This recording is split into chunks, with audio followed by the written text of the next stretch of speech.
Hello and welcome to Odd Sock Comics. This is my new comic book day haul for Wednesday, May 1st, 2019. And I'm going to get right into it today. I've got a lot to get through and a lot of interesting things going on. So I'll start out with this 25-cent book, The Year of the Villain.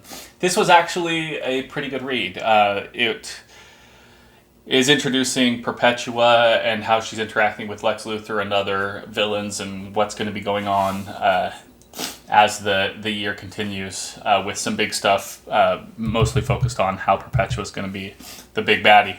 I think that's great. It was a good story. Good. It was 3 stories in one. Each one had a pretty good, kind of short spin, a little bit of unexpected stuff with each of them. So, and it's some of the best writers in the biz. So there was Scott Snyder wrote the first one, Brian Michael Bendis wrote the second one, and James Tynion IV wrote the third one.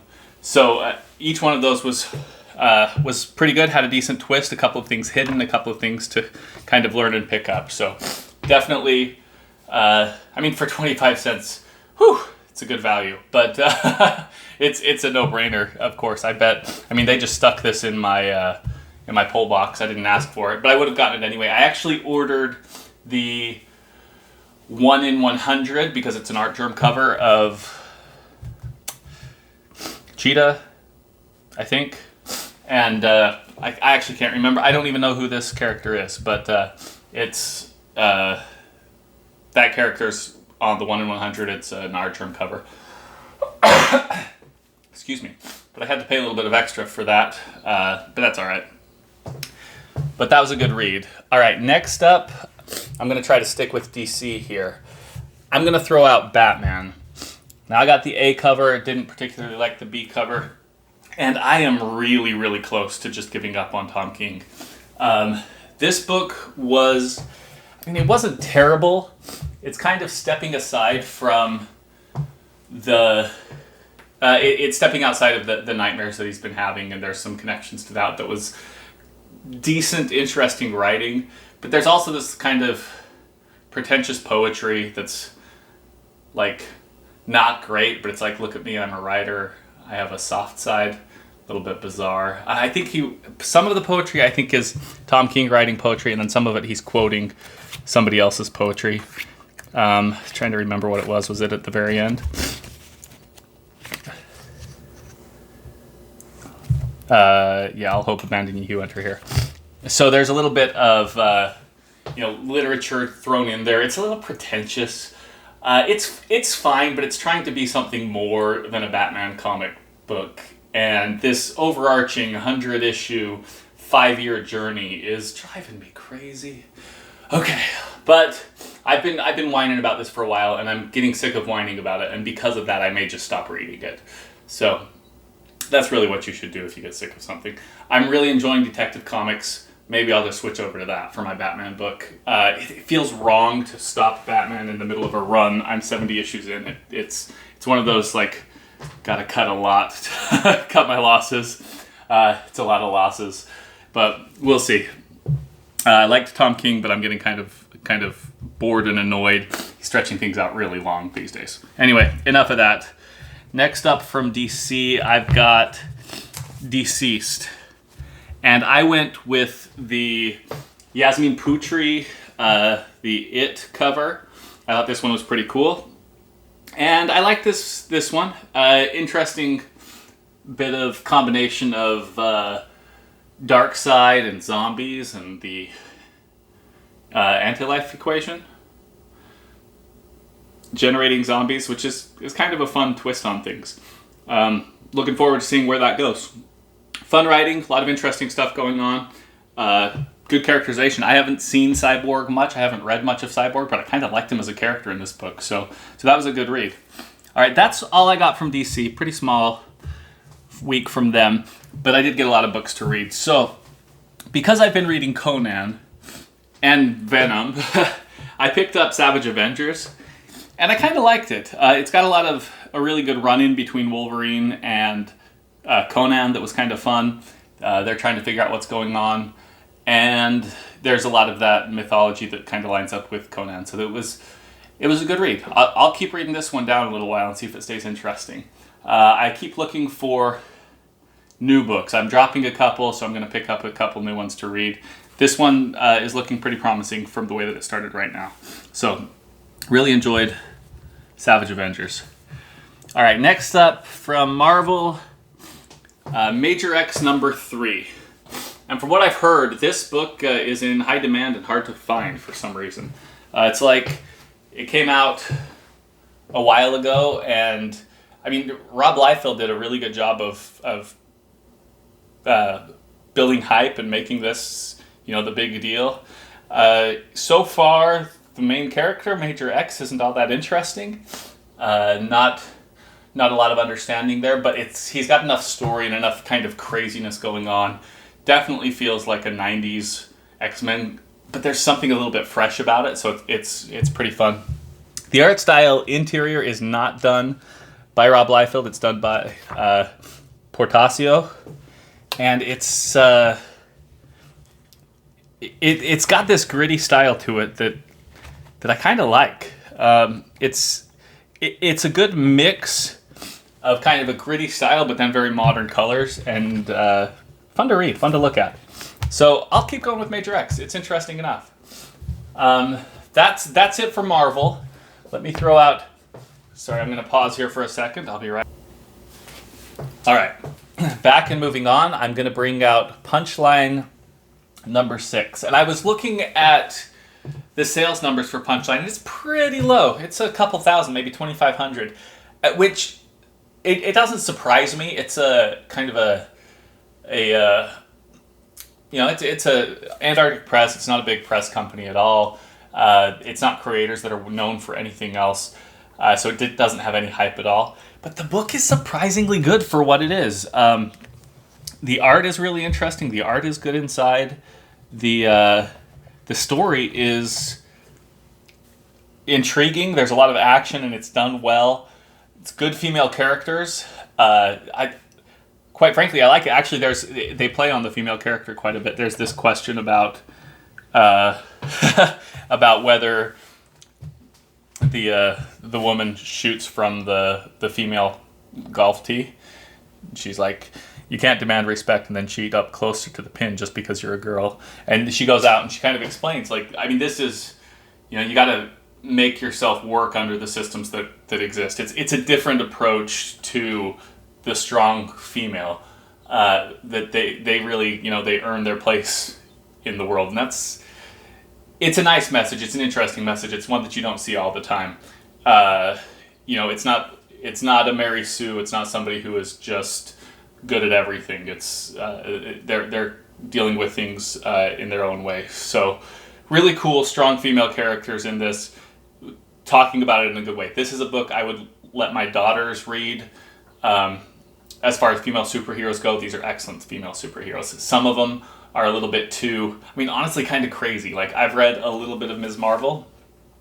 It's kind of a weird, what's driving the character in that case is kind of weird. It's what team am I going to join? Who likes me the most kind of thing, which is just odd. I've seen some Riri Williams, Ironheart stuff that's mostly about affirming her heroism, and you can get on with me that I summarize, long story arcs in these details, but you see it. I've seen it in several issues along the way, and I've seen people talking about it.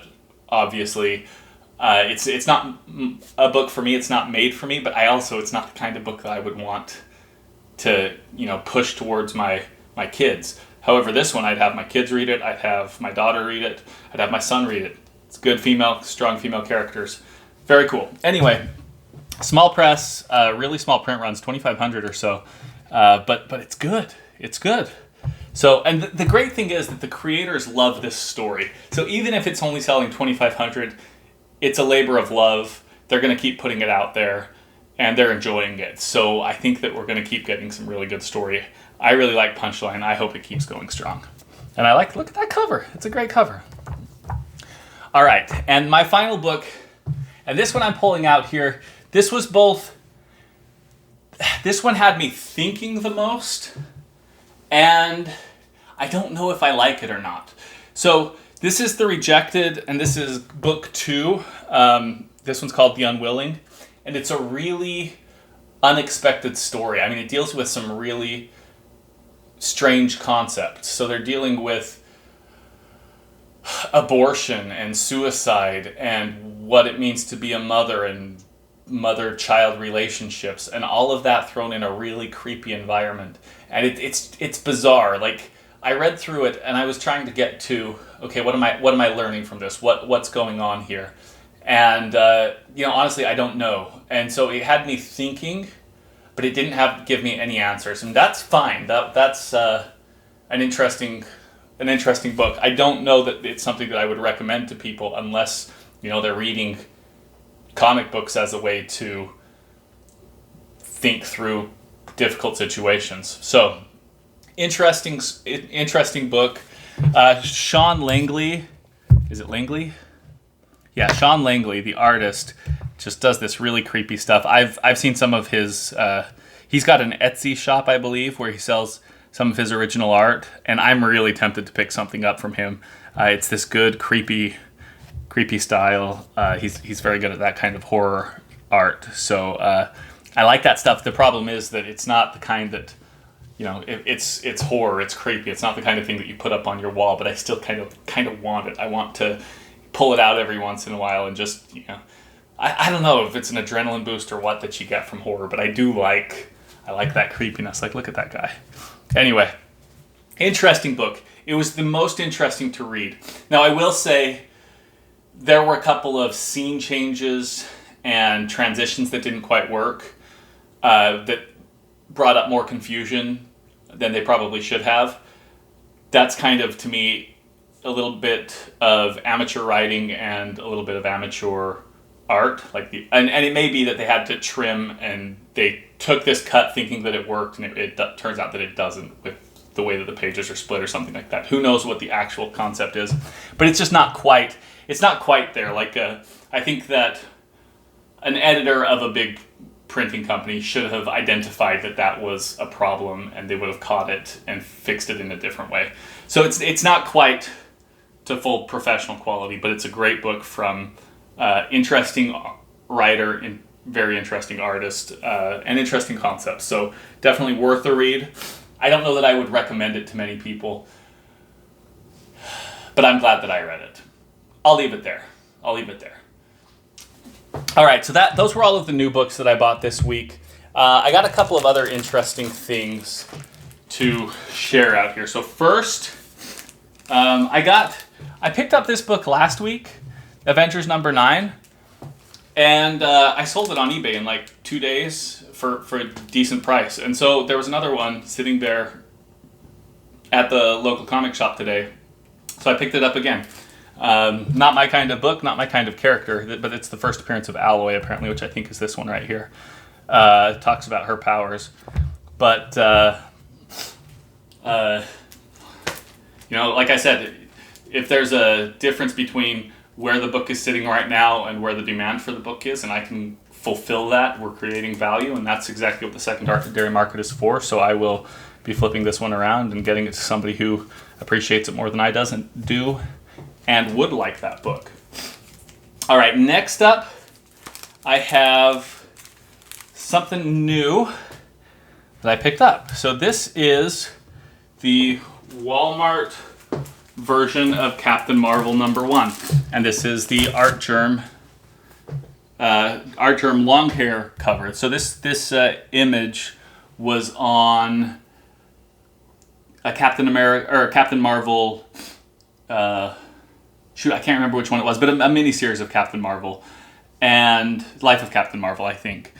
And it was a short-haired version of Captain Marvel.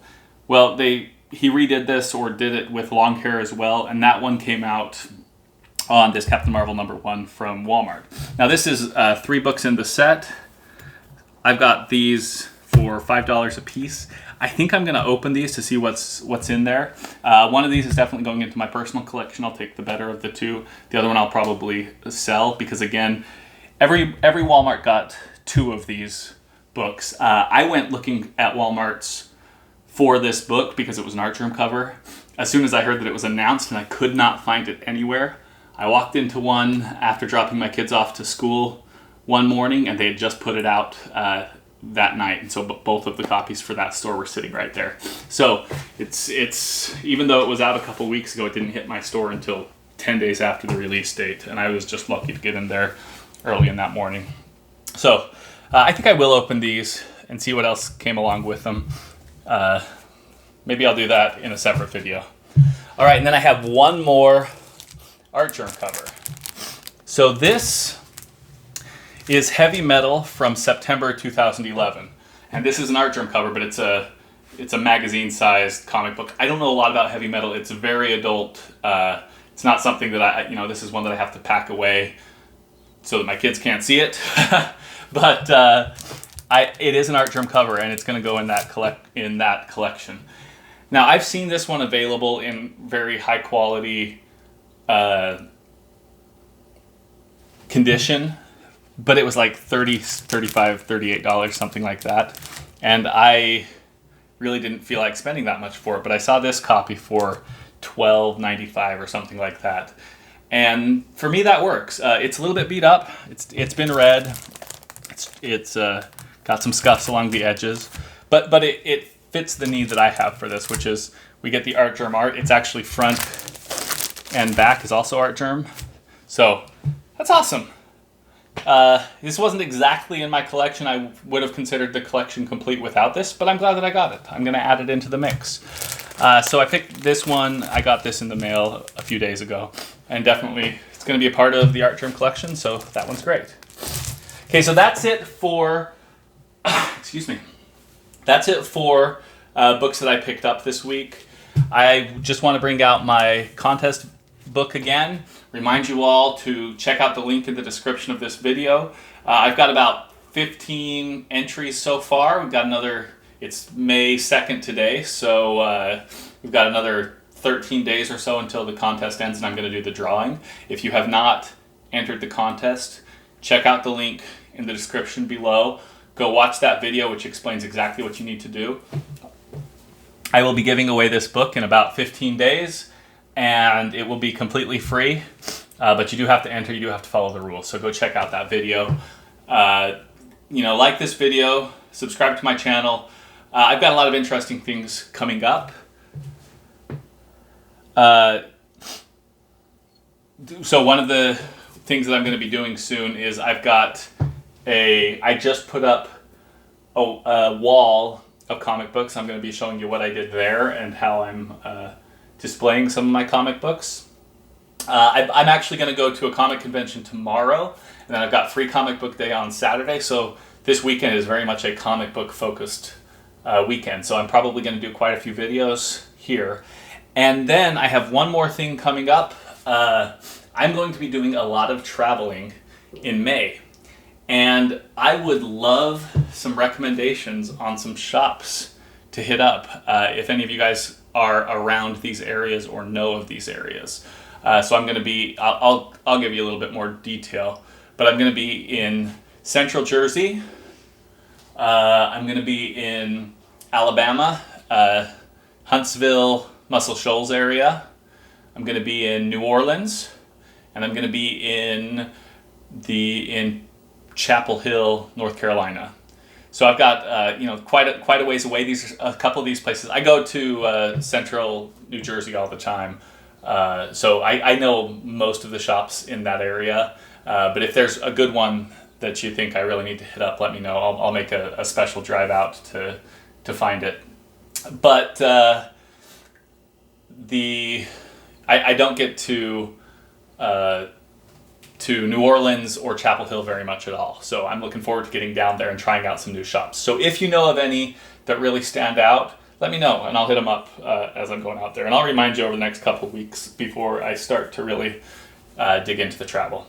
So thanks for watching. I'm still looking forward to getting a good sign-off phrase. So I don't have one yet. So thank you for watching, and happy hunting, and I hope that you enjoy your coming week as much as I'm going to enjoy my weekend.